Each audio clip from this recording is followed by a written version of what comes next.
हर हर महादेव दोस्तों, कैसे हैं आप सब। उम्मीद करती हूँ सभी स्वस्थ होंगे। दोस्तों, आज हम इस वीडियो में जानेंगे चंद्र राशि के आधार पर वृषभ राशि वालों के लिए नया साल यानी कि 2025 कैसा रहने वाला है, उनको किस प्रकार से लाभ होगा और किस किस मुसीबतों का सामना करना पड़ सकता है, किसी चीजों के लिए उन्हें पहले ही संभल के रहना है। सारी जानकारी संपूर्णता से इस वीडियो के माध्यम से मिलने वाली है, तो वीडियो के अंत तक जरूर बने रहें।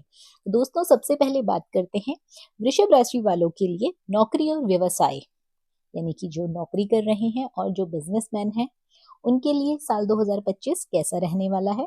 तो सबसे पहले बता दूं कि व्यवसाय की दृष्टि से वर्ष की शुरुआत बहुत ही अच्छी रहेगी। इसी के साथ साथ जनवरी 2025 आपका बहुत ही मंगलमय जाने वाला है। वर्ष की शुरुआत सप्तम भाव गुरु और शनि ग्रह से संयुक्त दृष्टि आपके ऊपर पड़ने वाली है। जब गुरु और शनि दोनों एक साथ हो जाते हैं और व्यक्ति को कार्य में सफलता ही सफलता मिलती है, जिससे कि आय में भी वृद्धि होती है। नौकरी पैसा लोगों के लिए ये भी दृष्टि के लिए बहुत ही लाभदायक सिद्ध होता है। इस साल आप लोगों को आमदनी के नए स्रोत मिलने वाले हैं। किसी न किसी तरीके से आपकी आमदनी बढ़ने वाली है। जो लोग नया व्यापार करने की सोच रहे हैं और वृषभ राशि है, तो ये समय आपके लिए सबसे उत्तम रहने वाला है। आप इस समय अपना नया व्यवसाय शुरू कर सकते हैं। दोस्तों, इसी के साथ साथ आपको बता दूं कि वर्ष के मध्य में जब शनि की गोचर राशि आपके 11वें भाव में होगी, तब नौकरी में प्रमोशन मिलने की भी संभावना है। जो लोग नौकरी करते हैं उन्हें वर्ष के मध्य यानी कि मई से लेकर जून जुलाई तक का वेट करना पड़ सकता है प्रमोशन के लिए, लेकिन निश्चय ही कि आपको प्रमोशन जरूर मिलेगा। व्यापार में कुछ नया और जोड़ने की संभावनाएं भी हो सकती हैं। इसी के साथ साथ जो लोग लंबे समय से नौकरी परिवर्तन की इच्छा रख रहे हैं, तो वो नौकरी भी इस वर्ष बदल सकते हैं। वर्ष के मध्य में ही राहु का गोचर उनको उनके प्रयास में सफलता दिलाएगा। तो दोस्तों, ये थी नौकरी और व्यवसाय की बात। इसी के साथ साथ जान लेते हैं आर्थिक दृष्टि का क्या है। आर्थिक दृष्टि ये वर्ष अत्यधिक अनुकूल रहेगा आप लोगों के लिए। वर्ष के आरंभ में व्यापारिक अनुकूलता के कारण धन आगमन में वृद्धि होगी। इसी के साथ साथ राहु एकादश स्थान से राहु वर्ष के मध्य तक अचानक से आपको कहीं से लाभ दे सकता है। वर्ष के बीच में आपको शनि भी आर्थिक लाभ जरूर देगा। इसी के साथ साथ यदि आपका पैसा कहीं पे रुका हुआ है, काफी समय से आप प्रयास कर रहे हैं कि आपका रुका हुआ पैसा आपको मिल जाए, तो इस वर्ष आपको निश्चित रूप से जून जुलाई के महीने में साल के मध्य में रुका हुआ पैसा आपके हाथ आएगा। वर्ष के मध्य के बाद ही गुरु के गोचरीय प्रभाव के कारण आप बचत करने में भी सफल हो पाएंगे। बात करते हैं घर परिवार को लेकर। तो वर्ष के आरंभ में सप्तम भाव में गुरु और शनि एक साथ होने के कारण संयुक्त दृष्टि प्रभाव से पत्नी के साथ आपके रिश्ते मधुर बनेंगे। आपके परिवार में सुख शांति का वातावरण बना रहेगा। आपस में भावनात्मक लगाव बढ़ेगा। इसी के साथ साथ लोक विवाह की दहलीज पर भी आप लोग वर्ष के मध्य तक आपके रिश्ते सुंदर बनेंगे। और इसी के साथ साथ विवाह होने की भी संभावनाएं हैं। जिन लोगों के विवाह नहीं हो रहे, तो वर्ष के मध्य में आपको अच्छे रिश्ते आने लगेंगे और वर्ष के अंत तक आपका विवाह निश्चित रूप से हो जाएगा। संतान की दृष्टि से देखा जाए तो ये वर्ष बहुत ही उत्तम रहने वाला है। पंचम स्थान पर गुरु ग्रह के दृष्टि प्रभाव से आपके बच्चों की उन्नति होगी। शिक्षा के प्रति उनकी रुचि बढ़ेगी। जो नव विवाहित व्यक्ति हैं उन्हें संतान प्राप्ति हो सकती है। उपयुक्त समय है संतान प्राप्ति के लिए। देवगुरु बृहस्पति का गोचर वर्ष के मध्य के बाद आपके द्वितीय भाव में होगा, इसलिए परिवार में मांगलिक कार्यक्रम भी हो सकते हैं। कुल मिलाकर यदि देखा जाए तो साल 2025 के मध्य से आपके जीवन में बहुत बड़ा बदलाव आएगा। आपकी जो आर्थिक समस्याएं हैं वो सारी वर्ष के मध्य तक खत्म हो जाएंगी। उसके बाद आपको पारिवारिक और आर्थिक लाभ होगा। बात कर लेते हैं स्वास्थ्य को लेकर। तो राशि में स्थित गुरु ग्रह के प्रभाव से इस वर्ष आपका स्वास्थ्य अनुकूल बना रहेगा। आपके मन में हमेशा अच्छे विचार आएंगे। जिससे कि आप मानसिक रूप से भी संतुष्ट रहेंगे। हर कार्य को आप पॉजिटिव वे से यानी कि सकारात्मक रूप से करेंगे। लेकिन आपको पहले ही बता दूं कि अपने स्वास्थ्य को लेकर आपको ध्यान देना है। अपना खान पीन विशेष रूप से सही रखना है, दिनचर्या को ठीक रखना है। राशि पर गुरु के प्रभाव से खान पान में अगर नियंत्रण ना किया जाए तो मोटापे की समस्या से आपको कई तरह के रोग उत्पन्न हो सकते हैं। तो आपको अपने खान पीन का विशेष रूप से ध्यान देना है। मार्च के बाद शनि की दृष्टि आपकी राशि पर होगी, इसलिए कार्यों में आलस करने से आपको बचना है। अपनी नियमित रूप की सही दिनचर्या को फॉलो करना है।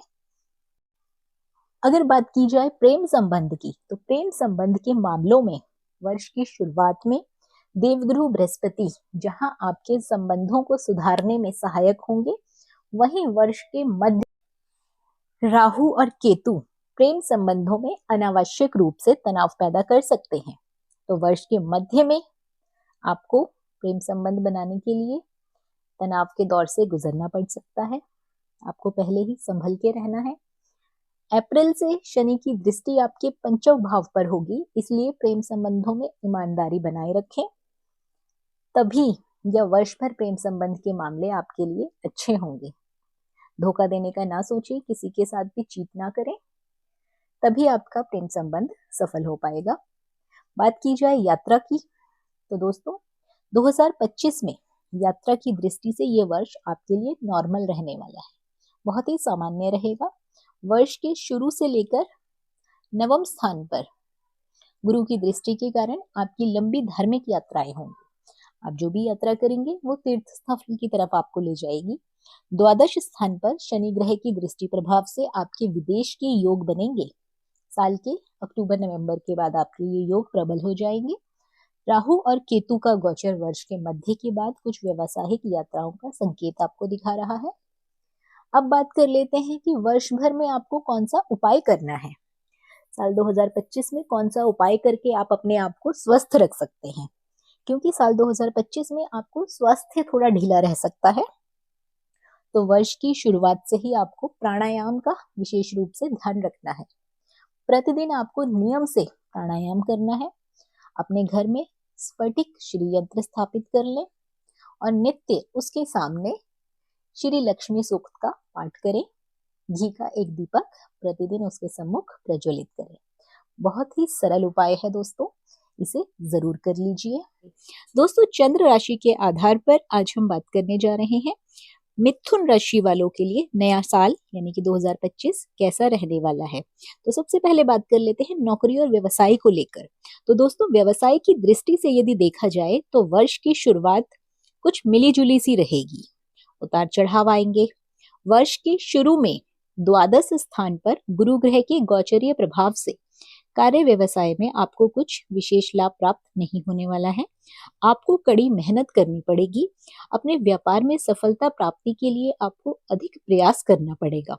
नौकरी वाले जो व्यक्ति हैं उनके लिए द्वादश भाव का गुरु स्थानांतरण की संभावनाओं का संकेत वर्ष के शुरू में ही दे रहा है।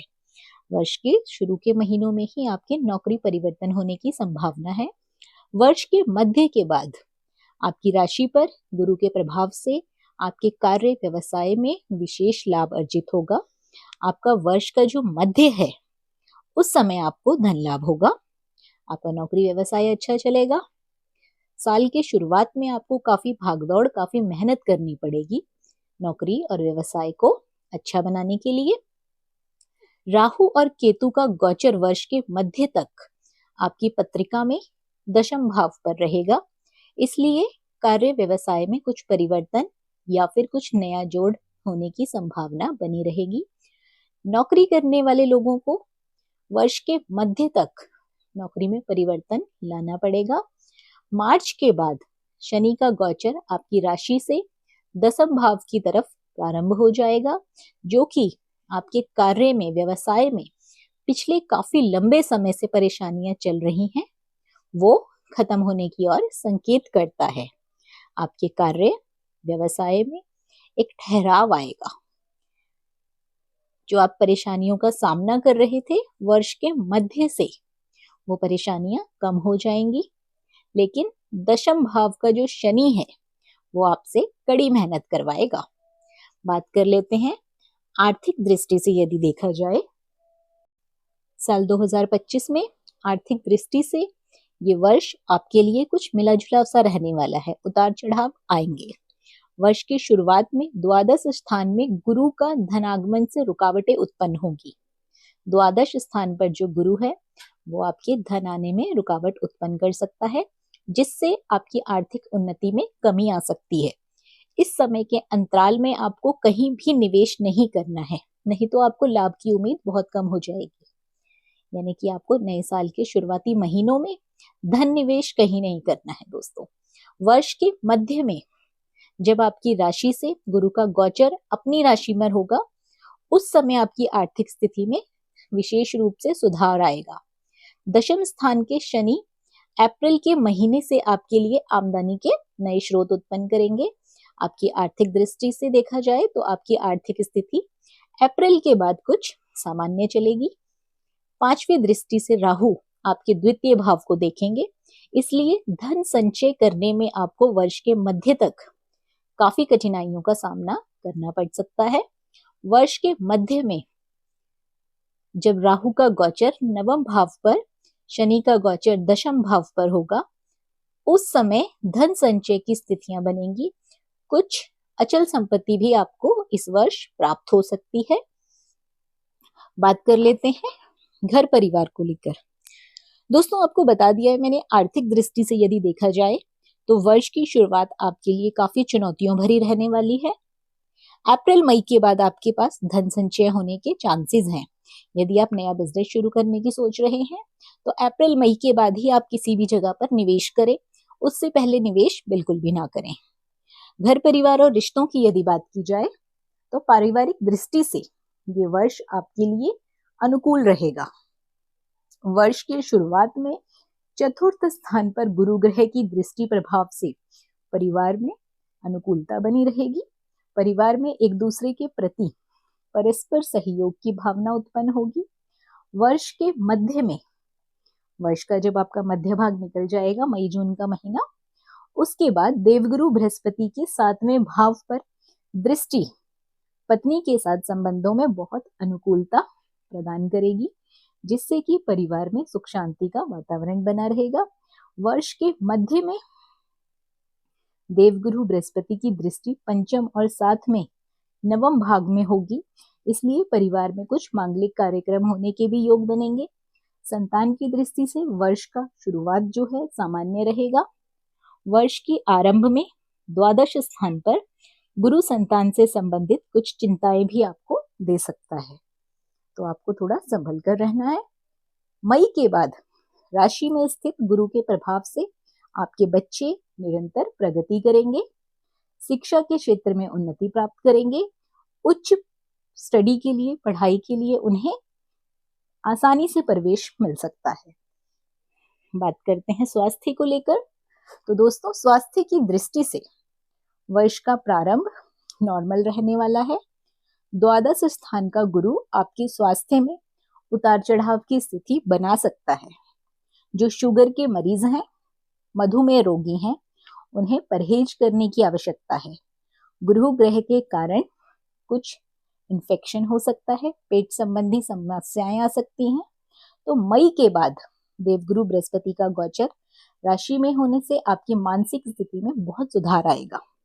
जो लोग इस समय स्ट्रेस में चल रहे हैं, चिंता में चल रहे हैं, मानसिक तनाव में चल रहे हैं, मई के बाद जब देवगुरु बृहस्पति का गोचर राशि परिवर्तन होगी, उस समय आपकी मानसिक स्थिति में बहुत सुधार आएगा।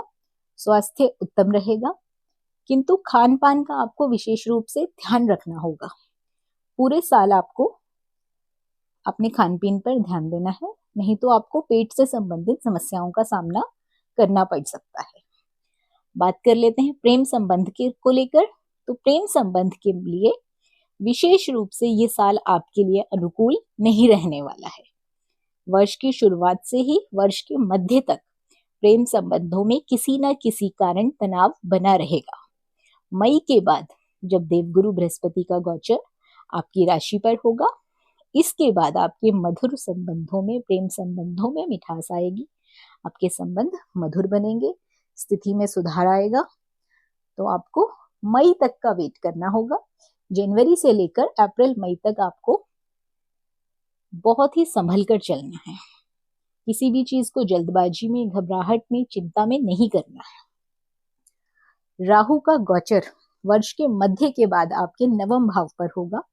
नवम भाव से राहु आपके पंचम भाव को देखेंगे, इसलिए वर्ष के मध्य के बाद भी आपसी विश्वास को कायम रखना बहुत ही जरूरी होगा। आपके जो प्रेम संबंध रिश्ते हैं उस पर विश्वास जरूर बनाए रखें। बात की जाए यात्रा को लेकर, तो दोस्तों यात्रा की दृष्टि से वर्ष का प्रारंभ अनुकूल रहेगा। द्वादश स्थान के जो गुरु हैं वो आपको विदेश यात्रा तक के शुभ योग बना रहे हैं। आप कोई विदेश यात्रा कर सकते हैं। और द्वादश स्थान का जो गुरु होता है वो धार्मिक स्थान की यात्रा तो करवाता ही करवाता है। तो साल 2025 में आप किसी धार्मिक स्थान पर जा सकते हैं।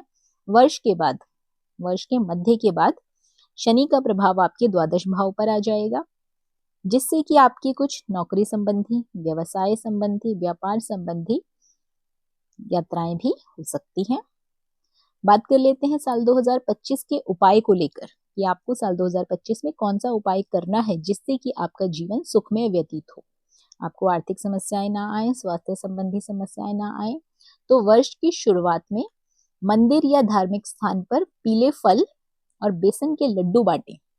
बुधवार के दिन गणेश जी को हरी दुर्वा चढ़ाएं और प्रतिदिन भगवान गणपति के मंत्र का जाप करें।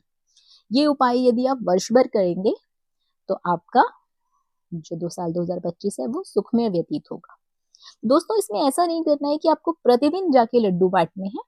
जब भी आपके सामर्थ्य के अनुसार हो तो पीले फल जैसे कि केला बहुत आसानी से सब जगह मिल जाता है, वर्ष भर मिलता है, तो ये आप किसी भी धार्मिक स्थान पर जाकर गरीब लोगों को दान में कर सकते हैं या फिर भगवान के मंदिर में चढ़ा सकते हैं। साथ ही साथ आपको गणेश जी का ध्यान करना है। ओम गम गणपते नमः इस मंत्र का आपको निरंतर जाप करना है। प्रतिदिन की पूजा में आपको ये मंत्र जाप जरूर करना है। चंद्र राशि के आधार पर तुला राशि वालों के लिए साल 2025 कैसा रहने वाला है। बात करते हैं नौकरी और व्यवसाय को लेकर, तो कार्य व्यवसाय की दृष्टि से वर्ष की शुरुआत सामान्य रहने वाली है, एक नॉर्मल लाइफ जिएंगे, परंतु मई के बाद का समय आपका बहुत ही अच्छा हो रहा है। वर्ष के आरंभ में आपको परिश्रम करने की जरूरत है।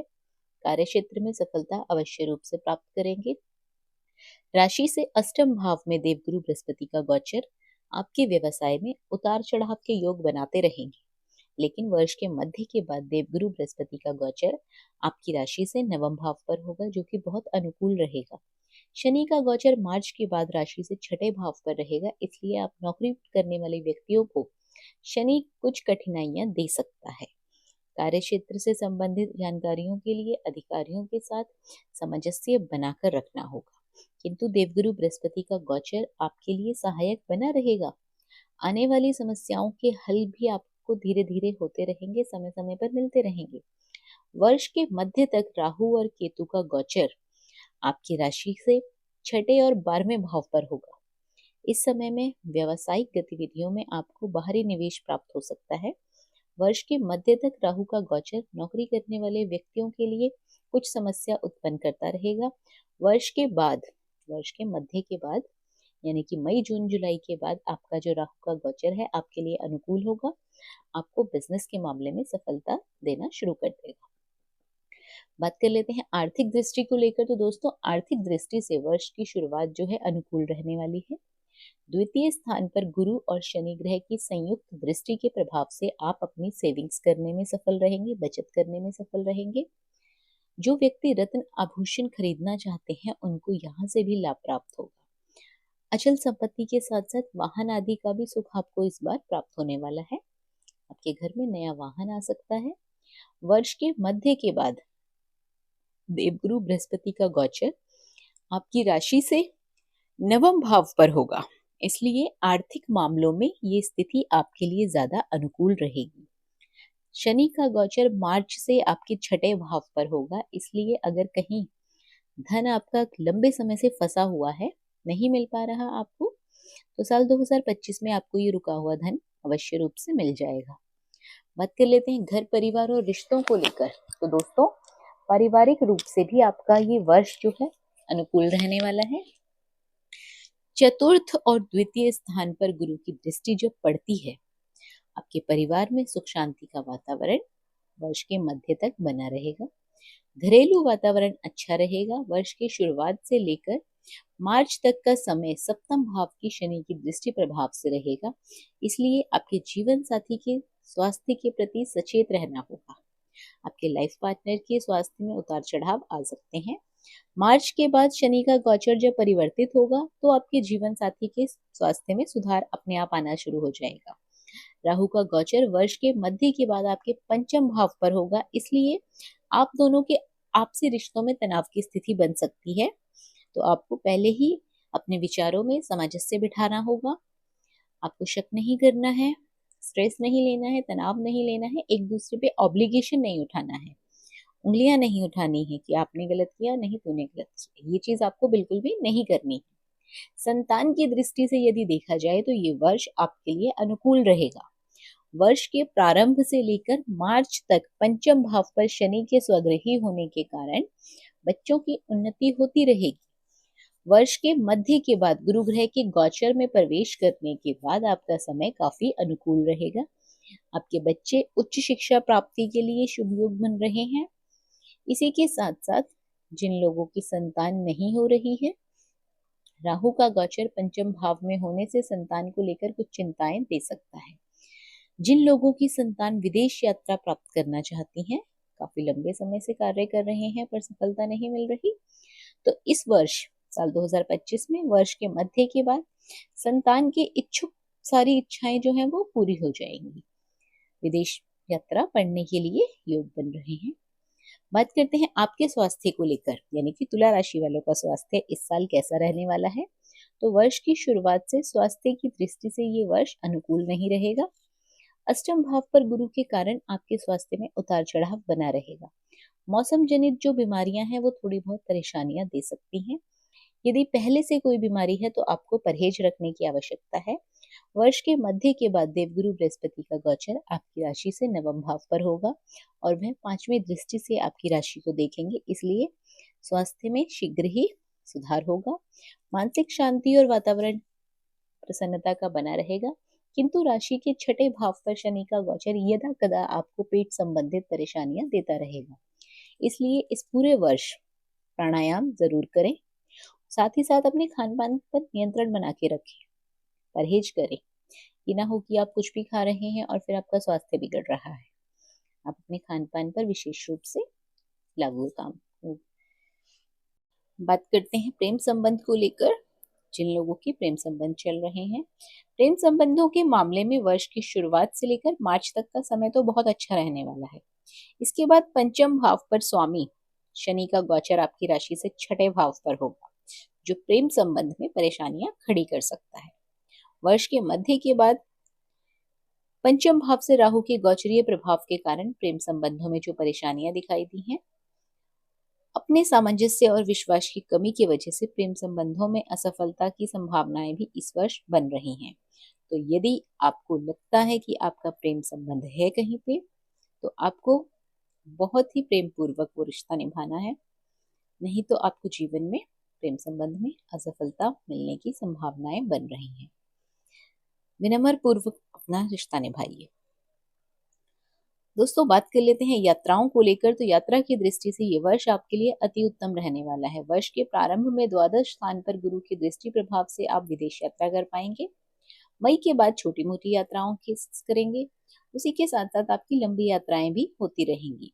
वर्ष के मध्य के बाद जब राहु का गोचर आपके पंचम भाव पर होगा और शनि का गोचर आपके छठे भाव पर होगा, तो निश्चित रूप से नौकरी करने वाले और बिजनेस करने वाले दोनों की ही यात्राएं होनी निश्चित रूप से संभव है। बात कर लेते हैं उपाय को लेकर, क्योंकि दोस्तों उतार चढ़ाव तो जीवन में आ ही रहा है।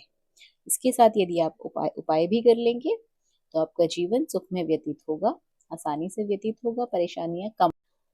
उपाय भी सरल रहने वाला है। वर्ष की शुरुआत में माँ भगवती के मंदिर में एक नारियल और एक चुनरी चढ़ा दें। इस वर्ष नित्य श्री दुर्गा चालीसा का पाठ करें। केला या पीली वस्तुओं का दान करते रहें। शुक्रवार के दिन 10 वर्ष से कम आयु वाली कन्याओं को खीर का प्रसाद खिलाएं।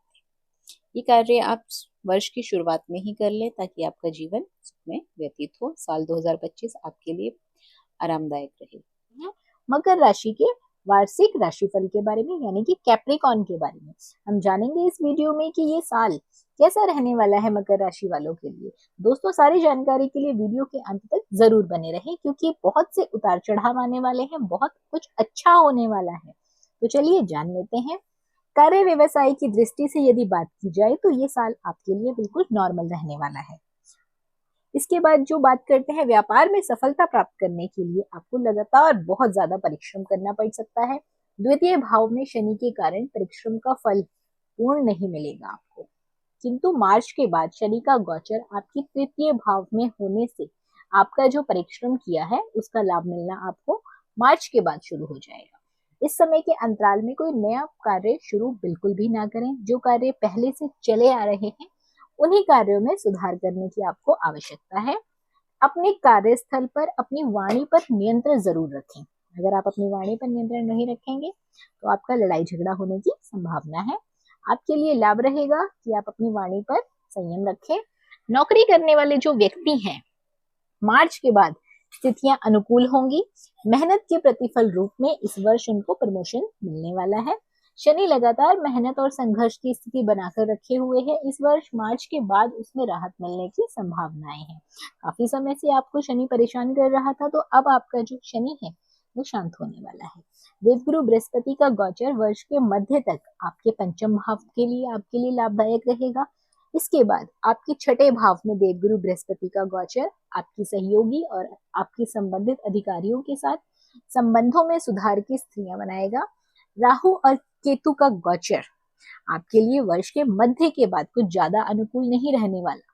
वाणी में नियंत्रण रखने की आवश्यकता है, उसके बाद ही आपकी बात बन सकती है। तो दोस्तों, ध्यान रखें कि किसी को गलत ना बोलें, क्रोध में कुछ ना बोलें, संयम रखें। इसके बाद है आर्थिक स्थिति की यदि बात कर ली जाए तो आर्थिक दृष्टि से ये साल आपके लिए बहुत अच्छा नहीं रहने वाला। वर्ष के आरंभ में एकादश स्थान में गुरु की दृष्टि प्रभाव से धन आगमन में निरंतरता बनी रहेगी, परंतु द्वितीय स्थान के शनि के कारण आप मन इच्छित बचत नहीं कर पाएंगे। वर्ष के मध्य के बाद द्वितीय स्थान में राहु के गोचर के कारण भी आपको संचित धन में कमी का संकेत मिल सकता है। इसका अर्थ है कि दोस्तों, आपने जो धन इकट्ठा भी किया है, सेविंग्स भी की है, आप वो भी इस वर्ष खर्च कर सकते हैं, तो आप संभल के खर्चा करें। राशि से छठे भाव में गुरु का गोचर वर्ष के मध्य के बाद होगा, इसलिए कुछ बाहरी लाभ की संभावनाएं इस वर्ष बनेंगी। शनि का गोचर 29 मार्च के बाद तृतीय भाव पर होगा, इसलिए पिछले कुछ समय में जो अनावश्यक खर्चे आपको परेशान कर रहे थे उनसे आपको कुछ राहत इस वर्ष मिल जाएगी। दोस्तों, इसके बाद हम बात कर लेते हैं परिवार को लेके। घर परिवार में रिश्ते कैसे रहेंगे, तो पारिवारिक दृष्टि से ये वर्ष मिला जुला रहने वाला है। वर्ष आरंभ में अधिक व्यस्त रहेंगे, आप अपने परिजनों को ज्यादा समय नहीं दे पाएंगे, लेकिन परिवार में एक दूसरे के प्रति परस्पर सहयोग की भावना रहेगी। वर्ष के मध्य से द्वितीय भाव के राहु का गोचर परिवार में कुछ संपत्ति के विवाद का संकेत भी देता है। शनि के गोचर के परिवर्तन के बाद भाइयों का कुछ सहयोग आपको प्राप्त होगा और कुछ नहीं होगा। पिछले कुछ समय से परिवार में जो बीमारियों की वजह से परेशानी चल रही है उससे इस वर्ष आपको कुछ राहत मिलेगी। पत्नी के स्वास्थ्य और उनके साथ संबंधों के लिए ये वर्ष पिछले वर्ष की अपेक्षा कुछ बेहतर रहेगा, लेकिन पूरे वर्ष आपको अपनी वाणी पर नियंत्रण रखना होगा, नहीं तो संबंध खराब हो सकते हैं। संतान के लिए वर्ष की शुरुआत अनुकूल रहेगी। पंचम भाव में गुरु के प्रभाव से आपके बच्चों की शिक्षा के प्रति रुचि बढ़ेगी। यदि आपकी संतान विवाह योग्य है तो विवाह भी हो सकता है। संतान प्राप्ति के इच्छुक दंपतियों को वर्ष के मध्य तक संतान प्राप्ति की इच्छा भी पूरी हो जाएगी। मई के बाद संतान के स्वास्थ्य का विशेष रूप से ध्यान रखें, क्योंकि उनका स्वास्थ्य मई के बाद कुछ बिगड़ सकता है। बात कर लेते हैं आपके स्वास्थ्य को लेकर, तो स्वास्थ्य की दृष्टि से वर्ष का प्रारंभ जो है वो अनुकूल रहेगा। राशि पर गुरु की दृष्टि प्रभाव से आप मानसिक रूप से संतुष्ट और शारीरिक रूप से स्वस्थ रहेंगे। आपके अंदर सकारात्मक ऊर्जा की वृद्धि होगी। मार्च के बाद शनि का गोचर आपकी राशि से तीसरे भाव पर होगा। ये स्थिति भी आपके स्वास्थ्य के दृष्टिकोण से अनुकूल रहने वाली है। पिछले वर्ष की अपेक्षा ये वर्ष मानसिक और शारीरिक स्वास्थ्य के दृष्टिकोण से कुछ बेहतर रहने वाला है। राहु का गोचर वर्ष के मध्य के बाद आपकी राशि से द्वितीय भाव पर होगा, इसीलिए कुछ अचानक से होने वाली मौसमी बीमारियां आपको परेशान कर सकती हैं। संक्रमण से संबंधित बीमारियां भी आपको आ सकती हैं, इसलिए वर्ष के मध्य के बाद पूरे वर्ष आपको सावधानी बनाकर रखनी है। मई जून के बाद आपको संक्रमण हो सकता है, वायरल फीवर, ये सब चीजें आ सकती हैं। बात कर लेते हैं प्रेम संबंध को लेकर। तो प्रेम संबंधों के दृष्टिकोण से ये वर्ष अनुकूल रहेगा। वर्ष के प्रारंभ से मई तक देवगुरु बृहस्पति का गोचर आपकी राशि से पंचम भाव पर होगा, इसलिए प्रेम संबंधों में स्थायित्वता बनी रहेगी। वर्ष के मध्य तक प्रेम संबंध विवाह के रूप में परिणत होने की संभावना भी हो सकती है। वर्ष के मध्य के बाद प्रेम संबंधों में कुछ सावधानी रखें, जिससे किसी भी प्रकार का कोई अलगाव ना हो। बात कर लेते हैं यात्राओं को लेकर। तो दोस्तों, यात्राओं की दृष्टि से ये वर्ष आपके लिए नॉर्मल रहने वाला है। आप लोग छोटी मोटी यात्राएं कर सकते हैं। नवम स्थान पर गुरु की दृष्टि से आपकी यात्रा लंबी होगी, तो वो धार्मिक तीर्थ स्थान की यात्रा होगी। शनि का गोचर मार्च के बाद आपके तीसरे भाव पर होगा। भाग्य भाव पर शनि की दृष्टि होगी, इसलिए इस वर्ष आपके धार्मिक स्थान पर यात्रा के योग बन रहे हैं। दोस्तों, इसके बाद बात कर लेते हैं शनि के प्रभाव का आप पर क्या असर पड़ेगा। शनि की साढ़े सती का क्या प्रभाव है। तो इस वर्ष मार्च के बाद आपको शनि की साढ़े सती के प्रभाव से पूरी तरह से छुटकारा मिलने वाला है, और काफी लंबे समय से जो आपकी शनि की साढ़े सती चली आ रही थी, जिसके कारण आपको मानसिक, आर्थिक और शारीरिक कष्टों से भी छुटकारा मिलने वाला है। शनि आपकी राशि के स्वामी होकर अब अनुकूल स्थिति में आ रहे हैं। आपके परिश्रम और पराक्रम का फल इस वर्ष आपको विशेष रूप से मिलेगा। छोटा सा उपाय है, जरूर कर लीजिए ताकि आपका पूरा वर्ष अच्छे से व्यतीत हो। वर्ष की शुरुआत में श्री हनुमान जी के मंदिर में पूजा दर्शन करने के लिए जाएं। वर्ष के किसी शनिवार को कंबल, ऊनी वस्त्र गरीबों में जरूर दान कर दें। मंदिर या धार्मिक स्थान पर केला या बेसन के लड्डुओं का दान करते रहें। तो दोस्तों, ये वाले हैं चंद्र राशि के आधार पर धनु राशि वालों के लिए साल 2025 कैसा जाने वाला है। तो दोस्तों, जानकारी को पूरा जानने के लिए वीडियो को अंत तक जरूर देखें। सबसे पहले बात करते हैं नौकरी और व्यवसाय को लेकर। तो दोस्तों, ऐसा होता है कि कुछ किस्मत हमें बनानी पड़ती है और कुछ हमें हमारी राशि के आधार पर मिल जाती है। तो चलिए जानते हैं कि आपको बिना मेहनत किए क्या क्या मिलने वाला है और किस क्षेत्र में आपको मेहनत करने की आवश्यकता है। कार्य व्यवसाय की दृष्टि से वर्ष का प्रारंभ जो है सामान्य रहने वाला है, नॉर्मल रहने वाला है। आपके कार्य क्षेत्र में उतार चढ़ाव की स्थिति पूरा वर्ष बनी रहेगी। गुरु ग्रह का गोचर अनुकूल नहीं होने के कारण आप अपने कार्यों को अंजाम तक पहुंचाने में कठिनाई का अनुभव करेंगे, इसलिए आप अपनी शक्ति और सामर्थ्य के अनुसार कार्य करते रहें, मेहनत करते रहें। और जो नौकरी वाले व्यक्ति हैं, उनको नौकरी की तलाश में या नौकरी करने के लिए घर से दूर जाना पड़ सकता है। ये सारी स्थितियां वर्ष के मध्य तक तो चलेंगी ही चलेंगी। वर्ष के मध्य के बाद आपकी राशि के स्वामी बृहस्पति का गोचर आपकी राशि से 7वें भाव पर विपरीत होगा। विपरीत स्थितियों में सुधार होगा। इसी के साथ साथ राहु और केतु का गोचर भी वर्ष के मध्य के बाद आपके तृतीय और नवम भाव पर शुरू हो जाएगा और विपरीत स्थितियों से आपको छुटकारा दिलाएगा। किंतु शनि का गोचर 29 मार्च के बाद राशि से चौथे भाव पर होने के कारण आपको शनि की चतुर्थ ढैया का भी सामना करना पड़ेगा। शनि की दृष्टि आपके दसम भाव पर होगी, इसलिए नौकरी और व्यवसाय की दृष्टिकोण से यदि देखा जाए तो शनि की ढैया आपके लिए कुछ अनुकूल नहीं रहेगी। बात कर लेते हैं आर्थिक स्थिति को लेकर। तो वर्ष की शुरुआत में व्यापारिक अनुकूलता नहीं होने के कारण आर्थिक स्थिति भी बहुत ज्यादा अच्छी नहीं रहने वाली। मई के बाद एकादश स्थान पर गुरु ग्रह की दृष्टि प्रभाव से धन आगमन में वृद्धि होगी। आप बचत करने में सफल होंगे। पैतृक संपत्ति से भी आपको कुछ लाभ होने की संभावना है। इस वर्ष आपके आर्थिक रूप से आपको लाभ होगा। लेकिन वर्ष के अंत तक होगा। बात कर लेते हैं घर परिवार के रिश्तों को लेकर। तो दोस्तों, पारिवारिक दृष्टि से वर्ष की शुरुआत अनुकूल नहीं रहेगी। चतुर्थ स्थान के राहु आपके परिवार में कुछ विषम परिस्थितियां उत्पन्न कर सकते हैं, जिससे कि आपका पारिवारिक माहौल खराब हो सकता है। माता के साथ आपके वैचारिक मतभेद हो सकते हैं। माता को स्वास्थ्य संबंधी परेशानियां आ सकती हैं। वर्ष के मध्य के बाद देवगुरु बृहस्पति का गोचर सप्तम भाव में होने से जीवन साथी के साथ आपके संबंध मधुर होंगे। जो लोग विवाह के लिए प्रतीक्षा कर रहे हैं, उनका साल 2025 में मध्य के बाद विवाह अवश्य रूप से हो सकता है। 29 मार्च के बाद शनि का प्रभाव आपके चतुर्थ भाव पर होगा, इसलिए मार्च से मई तक का कालखंड आपके पारिवारिक जीवन के लिए विशेष रूप से अच्छा नहीं रहेगा। इस कालखंड में धैर्य बनाकर रखें, अपनी वाणी पर संयम रखें, कोई विवाद की स्थिति ना बनाएं। संतान के लिए वर्ष की जो शुरुआत है, गुरु ग्रह का गोचर अनुकूल नहीं है। बच्चों के भी स्वास्थ्य पर प्रभाव पड़ सकता है, शिक्षा पर भी प्रभाव पड़ सकता है। मई के बाद संतान के लिए समय काफी उत्तम रहने वाला है, अच्छा रहने वाला है, शिक्षा अच्छी रहेगी। मई तक आपको थोड़ा सा परेशानियों का सामना करना पड़ सकता है।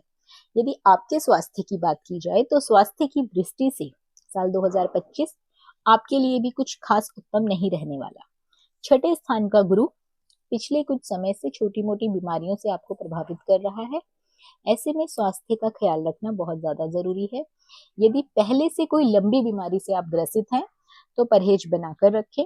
वर्ष के मध्य के बाद देवगुरु बृहस्पति का गोचर आपकी राशि से 7वें भाव पर होगा और उनका दृष्टि प्रभाव आपकी राशि पर पड़ेगा, जिससे स्वास्थ्य में सुधार होगा, स्थितियां सुधार होंगी। मानसिक और शारीरिक रूप से आप खुद को प्रसन्न महसूस करेंगे।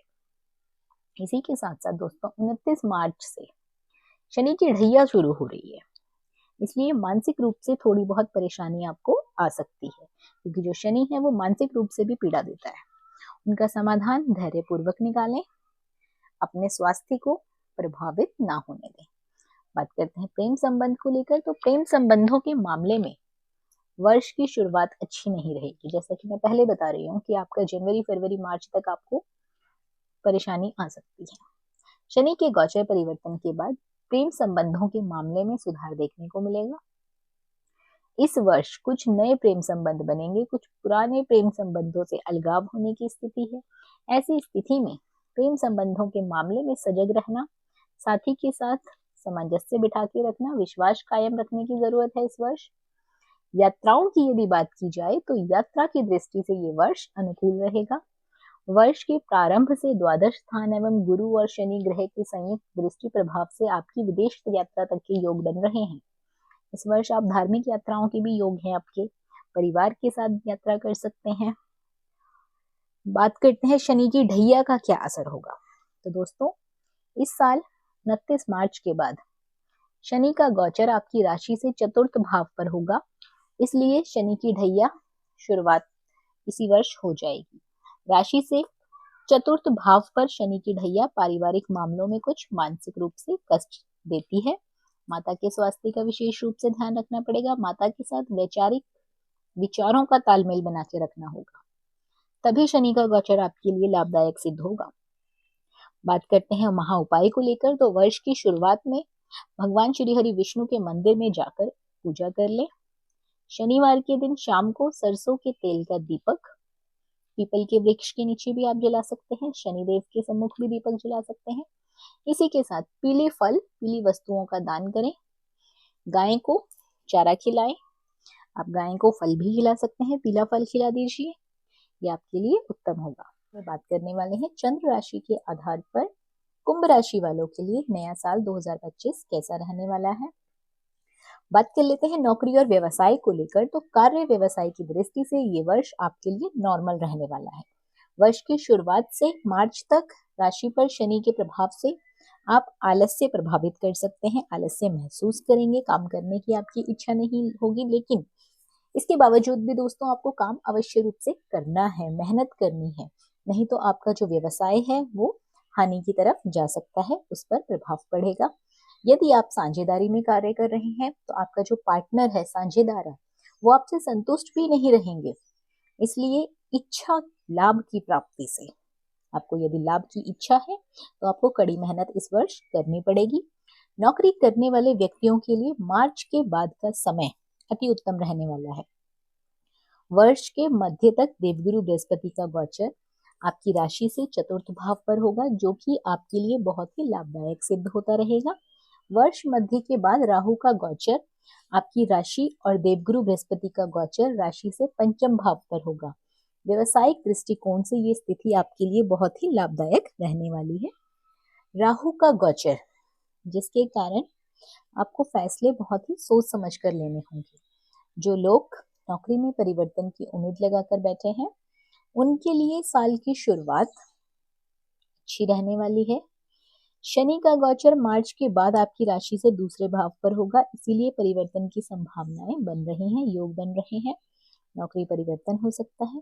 दोस्तों, इस वर्ष खासकर मार्च से मई तक के महीने में आपको वाणी पर नियंत्रण रखना है, नहीं तो आपके बनते कार्य बिगड़ सकते हैं।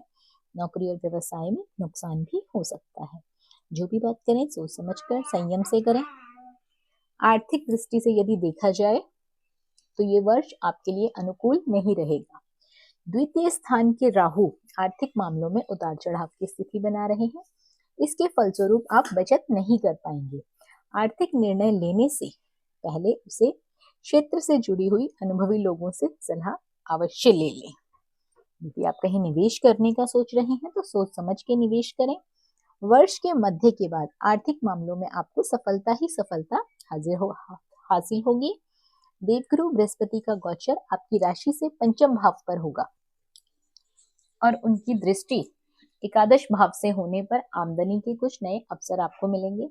वर्ष मध्य के बाद राहु का गोचर राशि में होने से निवेश करने में सावधानी आपको जरूर बरतनी है। बात करते हैं घर परिवार और रिश्ते को लेकर।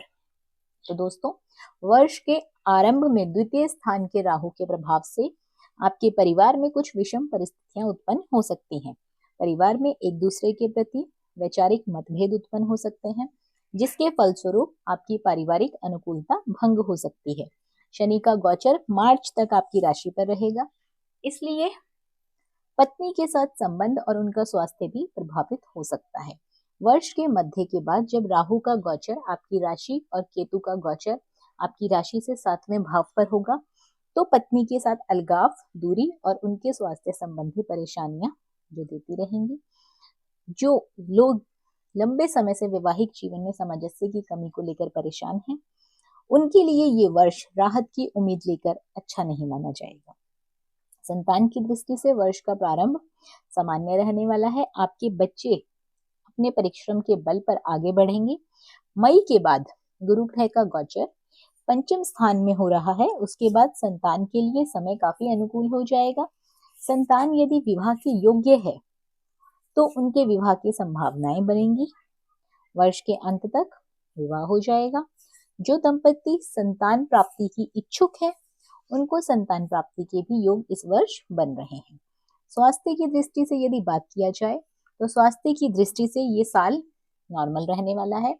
वर्ष के आरंभ में द्वितीय स्थान का राहु आपके स्वास्थ्य को प्रभावित कर सकता है। आर्थिक स्थिति को लेकर आवश्यकता से ज्यादा चिंता ना करें, इसका नकारात्मक प्रभाव भी आपके शरीर पर पड़ेगा। वर्ष के मध्य के बाद राहु का गोचर आपकी राशि पर होगा, इसीलिए आपको खान पान और अचानक से होने वाली बीमारियों से सावधान रहना है।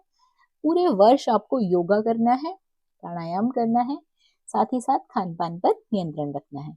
बात करते हैं प्रेम संबंध को लेकर। तो दोस्तों, प्रेम संबंध के मामलों में वर्ष के मध्य का समय जो है बहुत अनुकूल रहने वाला है। जहां एक और देवगुरु बृहस्पति पंचम भाव में प्रेम संबंधों में स्थिरता लाएंगे, वहीं राशि में स्थित राहु अपनी पंचम दृष्टि से प्रेम संबंधों में परेशानी, धोखा, ये सब संभावनाएं हैं, ये सब दिखा रहे हैं। प्रेम संबंधों के मामले में इस वर्ष दिल की बजाय दिमाग से काम लेंगे तो ज्यादा अच्छा रहेगा। यात्राएं की यदि बात की जाए तो यात्राओं की दृष्टि से ये वर्ष आपके लिए नॉर्मल रहने वाला है।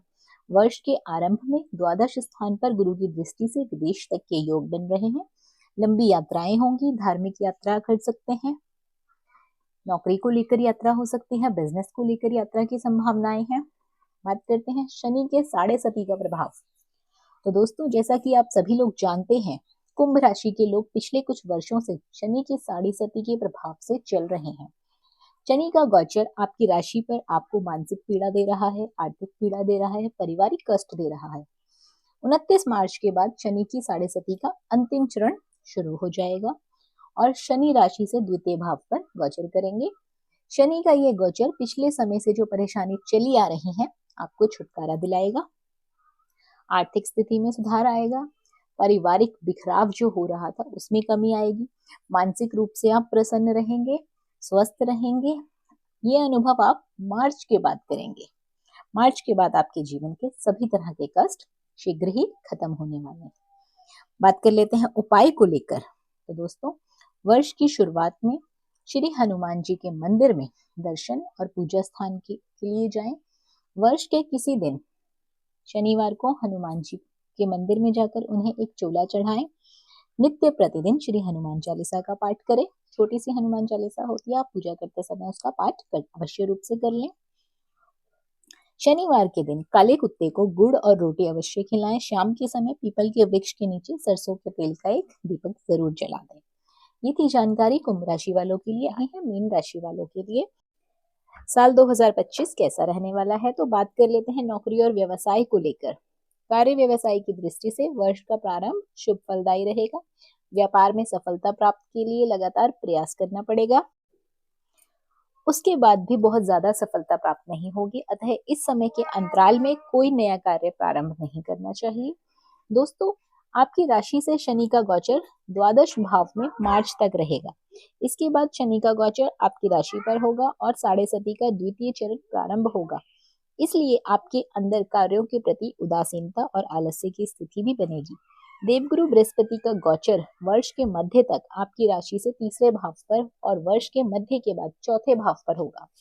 नौकरी करने वाले व्यक्तियों के लिए वर्ष के मध्य तक किसी भी प्रकार का कोई परिवर्तन लाभदायक नहीं है।